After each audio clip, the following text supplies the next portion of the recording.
What is this, Pokemon? I don't know, like, I don't know, it's like...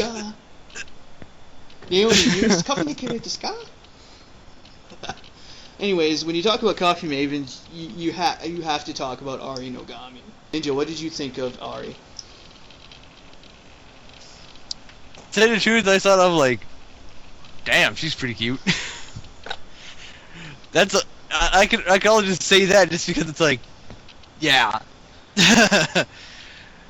Yes, she can be ditzy sometimes because and plus she can't be, what's the word I'm thinking of how she just doesn't know how to handle, like, when she see things around her, she's like, what's going on? It's like she's doesn't understand. Yes, arrogant. I was gonna say, but I thought there was another word for it. Oh, definitely. But in another way, she's usually the optimist, though. I mean, she always sees things on the bright side, right? Like, especially when Rose, getting down and all beaten up and everything. Like, she always sees the bright side of it. She always has like a nice, melodic saying to say that always puts the guys at ease. Just don't eat her food. Yeah. Okay, Princess, what did you think of her? I wasn't exactly stunned by her beauty. You're a woman, of course you're not going to be. Well, I mean, like, compared to the other two women on the series, she was relatively, I didn't think she was as pretty as the other two. Obviously, you guys would probably disagree. Her character was interesting, especially the way she reacts to some of the things that Ryo does. Like, what was it? That one episode where he gets kidnapped, or not kidnapped, but held hostage. She went over to make coffee and food for, the guy holding people hostage and Ryo. Which was slightly strange, awkward, to say the least. I wasn't exactly expecting that, because she was so cheerful and happy when bringing this basket of food over. But she really is the optimist, like you said, of all of the women in the series, and she does have a lot of good things to say once you get past all of her kind of ditzy. Yeah. She's naive, I think. Yeah, she really is. Okay. I think she's the pure definition of naivety. Yes.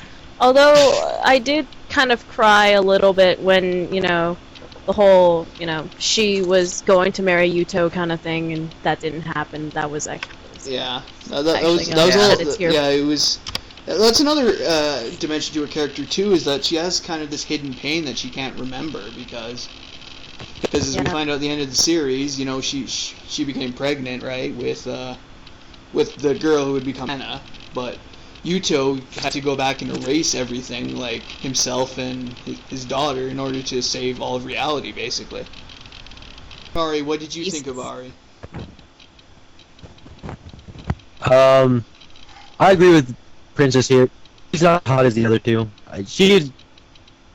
Her character seemed kind of bland in the beginning, and then when you figured out, oh, she's like a huge plot device, I'm like, oh, well, I didn't see that one coming. Yeah. I didn't feel like much character development until the very end with her. Doesn't seem to notice like all the presents and flowers all these guys are constantly thrusting in her face. Naive towards, like, their kindness. Or their want. I mean, just look at what... It's just very sad. Okay, for some reason that reminds me of that episode where they went back to like an alternate present if Yuto never existed. And Ari had Ari was like all happy and she had like horrible 80s hair and everything. I remember watching that episode. Accidentally out of order, but yes, I do remember that one. Oh, that was just horrible. Just seeing that, I'm like, oh just no! Her hair was horrible in that episode, though. But no, not just like her way of acting was like, you're not right. Go back to the way it was before. Yes, go back to it. Like the naive girl. Let's go back to a naive yet secretly deep down very heartbroken young girl. Like actually, I found some of the scenes where she was trying to remember, her past. Like staring there at the telescope, and she couldn't remember why it was important, but she knew it was, and she was like crying when she was looking at it. I thought that was very powerful, though. Yes. In the end, what were your Okay, in the end, what were your final thoughts overall on Den-O, and do you think the series still has a future? Ninja? I liked it. I liked the second. Liked the third movie. Gave it a good like epilogue to the series where it should have stopped. And now the milk, it is dry. They are chapped. Let it stop. No more milking. Okay, thanks. Princess, what did you think overall? Like I said, I'm still watching it, so... Well, what do you think so even far? now, it's...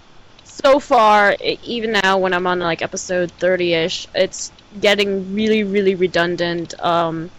If it's gonna keep on going on, they're gonna have to come up with something fantastic if you want to keep on milking the cash cow, which I highly doubt is going to happen.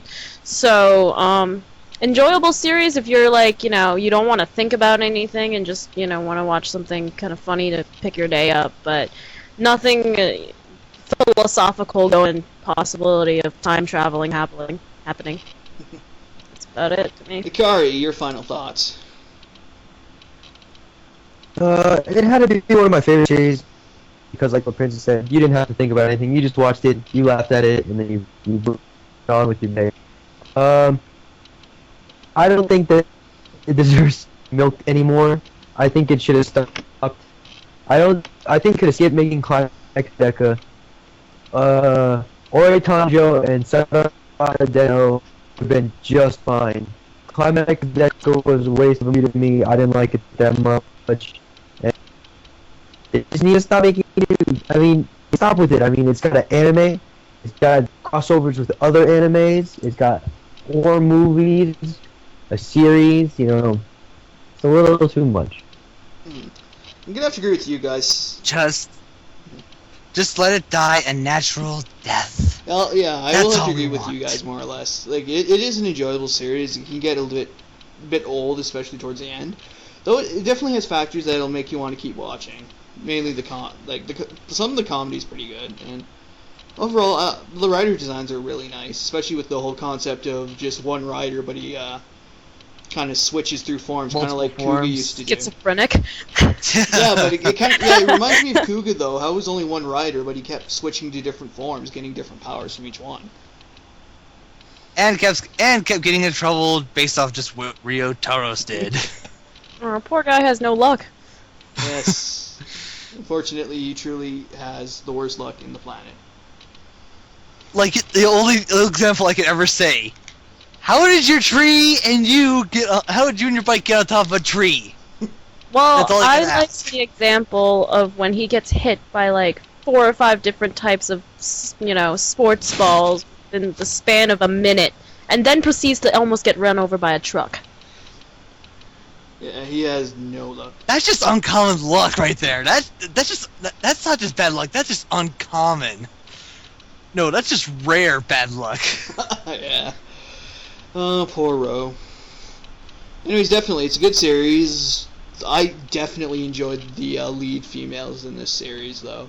Like, everybody has their favorites. I mean, I, for one, like Ari, but other people might not. Well, then again, I guess you could say I like all 3 of them, but I guess actually I like Naomi best, though.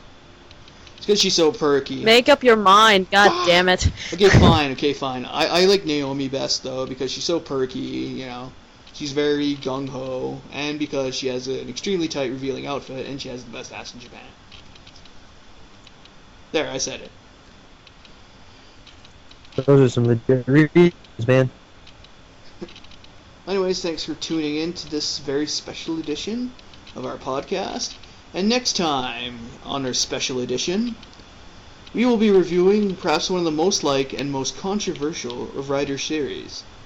That's right, it's Hero's Domain. It is the Kabuto. Stay tuned for our review of Kamen Rider Kabuto coming soon.